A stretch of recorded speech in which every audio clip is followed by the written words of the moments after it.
Okay, if you have a locking brand new shampoo or conditioner bottle that looks like this, basically it's got like a ring in between the nozzle that you pump and then the actual thing that you screw onto the bottle.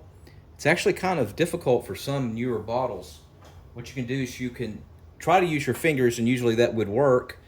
You can use like a cloth for grip, but this one is tighter than the other ones. So you want to make sure you firmly hold down on it while you try to twist, and you're going to go in a counterclockwise direction, which basically is left, like this.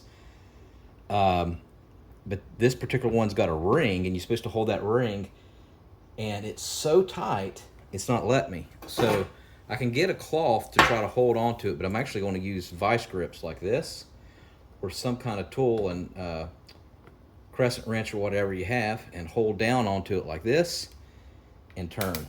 There you go. That worked. But I was in the bathroom and I could not get it to work. So there you go. That's how to open up a very tight fitting shampoo or conditioner bottle like the Aussie.